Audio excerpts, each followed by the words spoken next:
Bismillahirrahmanirrahim. Assalamualaikum warahmatullahi wabarakatuh.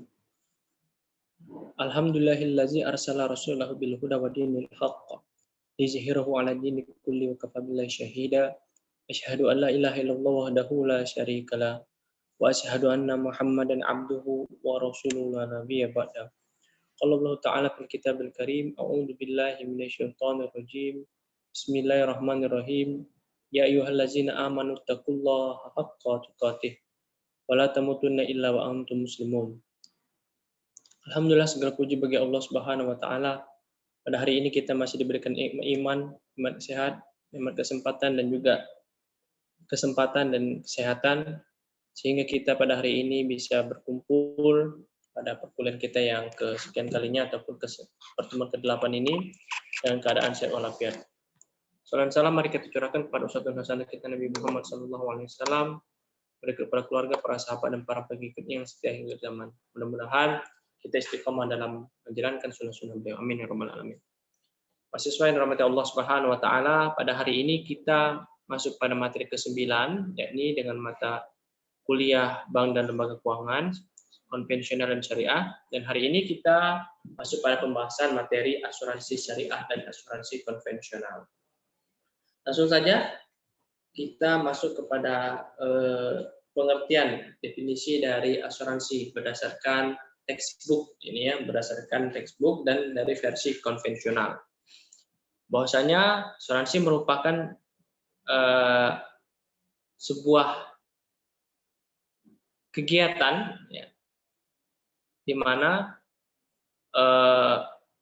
kegiatan ini kalau kita lihat yang dilakukan oleh personal ataupun perusahaan atau lebih dari 2 orang, baik itu mengasuransikan dirinya ataupun lembaganya, dan ini sebuah kegiatan yang mana mengantisipasi hal-hal yang mungkin akan terjadi di kemudian hari.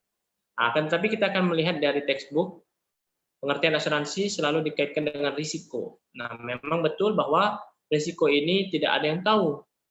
1 detik ke depan pun kita tidak akan tahu apa yang terjadi. Mohon maaf, bisa terjadi kecelakaan dan lain segala macam. Maka dari itu erat kaitannya antara asuransi dengan risiko. Nah, berdasarkan pandangan dari D.S. Hansel dalam kitabnya Element of Insurance menyatakan bahwa asuransi selalu berkaitan dengan risiko. Insurance is to do with risk.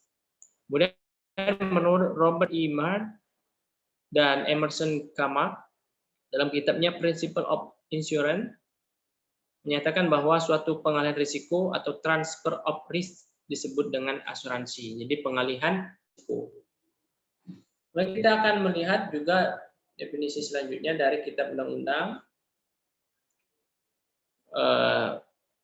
Kalau kita lihat secara aspek hukum, asuransi merupakan suatu perjanjian di mana seseorang penanggung mengikatkan diri kepada seseorang tertanggung dengan menerima suatu premi untuk memberikan penggantian kepadanya. Karena apa? Karena suatu yang pertama bisa jadi kerugian, yang kedua kerusakan, kehilangan, yang diharapkan mungkin akan dideritanya. Jadi intinya adalah perjanjian antara dua belah pihak yang mengikatkan diri mereka dengan menerima suatu premi. Ya. Premi ini ialah khusus istilah yang ada di asuransi. Nah, di mana ketika dia sudah menyatakan perjanjian, ketika mungkin suatu saat dia mengalami kerusakan, kerugian, kehilangan, maka itulah untungnya. Dia akan ditanggung, gitu ya. Kerugiannya tadi atau kerusakannya tadi. Kemudian selanjutnya kita akan melihat setelah kita lihat dari aspek hukum berdasarkan pasal 246 KUHD, Kitab Undang Hukum Dagang, kemudian kita akan melihat juga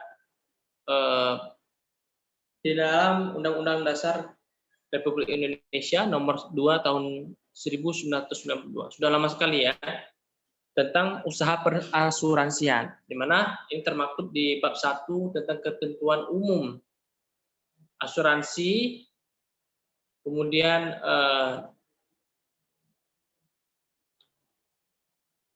intinya adalah asuransi atau pertanggungan. Nah, jadi kalau dalam bahasa Indonesianya, asuransi ini adalah pertanggungan, merupakan perjanjian antara dua belah pihak atau lebih, dengan mana pihak penanggung mengikatkan diri kepada tertanggung dengan menerima premi asuransi untuk memberikan penggantian kepada tertanggung akibat kerugian, kerusakan, dan lain segala macam. Nah, inilah kalau alur dari pengelolaan risiko dari konvensional atau asuransi konvensional, bahwa kita lihat bahwa ini terjadi yang namanya profit oriented kalau di konvensional. Kenapa? Karena dia lebih fokus kepada bisnis, bukanlah lain halnya dengan asuransi syariah yang akan kita jelaskan nanti. Kita fokus ke pengelolaan risiko konvensional. Asuransi konvensional, jadi dari nasabah, ya, dari nasabah memberikan premi, mengangsur, misalkan 1 juta.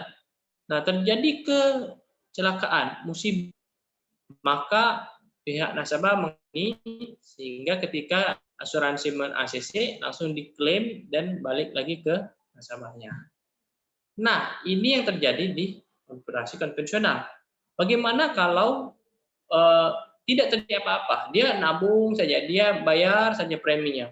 Akan tetapi dia tidak mengalami kecelakaan, kerugian, kerusakan. Apa yang terjadi? Kalau di konvensional, pihak asuransi ini tidak akan mengembalikan. Nah, ini kelemahan dari koperasi konvensional. Jadi kalau tidak ada kejadian, kecelakaan, kerusakan, maka pihak asuransi tidak menanggung, maka uangnya hangus. Nah, ini juga kita akan lihat secara detail terkait dengan pengelolaan risiko tadi. Yang pertama, pengelolaan risiko finansial dari tertanggung ke penanggung. Yang kedua, perusahaan asuransi bertindak sebagai penanggung. Pengalihan dana yang tertanggung kepada penanggung, premi sama dengan pendapatan, klaim sama dengan biaya. Nah, ini istilah-istilah yang ada di konvensional. Sedangkan kalau kita lihat dari asuransi syariah atau Islamic Insurance, dilandasi dalam perintah Allah Subhanahu wa taala dalam Al-Qur'an yang termaktub di Quran surah Al-Maidah ayat ke-2. Jadi kalau langsung kepada bahasanya langsung, makna dari bahasa 11 kafala ya'fulu. Jadi artinya mencukupi nafkah dan mengurusnya serta memeliharanya. Al-kafala artinya tanggungan atau jaminan. Nah, kalau dilanjutkan lagi, takafala, ya takafalu, takaful.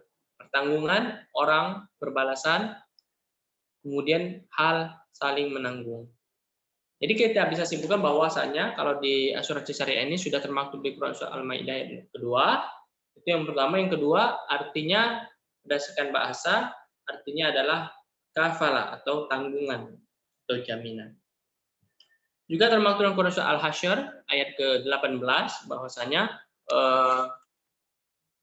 hai orang beriman, bertakwalah kepada Allah dan hendaklah setiap diri memperhatikan apa yang telah diperbuat untuk hari esok atau masa depan, dan bertakwalah kepada Allah, sesungguhnya Allah Maha mengetahui apa yang engkau kerjakan. Juga yang tadi kita bahas di awal Quran surah Al-Maidah, dan saling tolong-menolonglah kamu dalam kebaikan dan takwa. Ta'awanu 'alal birri wat taqwa, dan janganlah kamu saling tolong-menolong dalam dosa.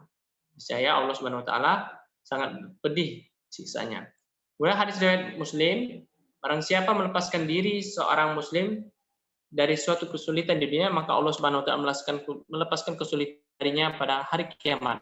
Allah senantiasa menolong hamba-hambanya yang menolong sesamanya. Nah, ini kalau kita lihat dari Dewan Syariah Nasional Majelis Ulama Indonesia yang ke-10 tahun 2001, fatwanya adalah asuransi syariah atau ta'min atau takaful atau tadamun adalah usaha saling melindungi dan tolong-menolong di antara sejumlah orang atau pihak melalui pengembalian, melalui investasi misalnya dalam bentuk aset atau tabarruk, memberikan pola pengembalian untuk menghadapi risiko tertentu melalui akad atau perikatan yang sesuai dengan syariah. Juga termaktub dalam Peraturan Menteri Keuangan nomor 18 PM atau PMK.010/2010, asuransi berdasarkan prinsip syariah adalah usaha saling tolong-menolong atau ta'awun dan melindungi atau takaful di antara para peserta melalui pembentukan kumpulan dana atau dana tabaruk yang dikelola sesuai dengan prinsip syariah untuk menghadapi risiko tertentu. Nah, ini pengelolaan risiko dari asuransi syariah. Bisa kita lihat bahwa ketika orangnya, ini kalau kita lihat dari bagannya, ketika ada peserta asuransi, akad awalnya adalah mereka menghibahkan uangnya itu, akad tabaruk, tolong menolong, bukan untuk bertransaksi transaksional atau profit oriented, tapi dia berbagi risiko. Jadi ketika dia sudah memberikan uangnya, termasuk juga premi, termasuk juga akad tabaruknya adalah tolong menolong tadi, maka pihak yang menerimanya atau asuransinya ini sebagai penerima hibah. Setelah dia mengalami musibah, maka dia bisa mengajukan dan dia mendapatkan haknya. Akan tetapi kalau tadi di konvensional, kalau dia tidak melakukan apa-apa, maka hangus. Tapi kalau di syariah itu tetap pada akadnya bahwa bisa dikembalikan, bisa juga di akad di awal adalah tabaruk. Ada sebagian dana yang memang benar-benar dihibahkan. Jadi khusus untuk tolong menolong. Kalau misalkan dia tidak mengalami musibah atau kebakaran atau kerugian atau kerusakan. Nah, ini berbagi risiko finansial di antara peserta. Yang kedua, perusahaan asuransi bertindak sebagai operator atau admin. Yang ketiga, pool of fund, pengumpulan dana. Yang keempat, ujrah atau pendapatan, dan selanjutnya tabaruk atau pendapatan, klaim sama dengan biaya.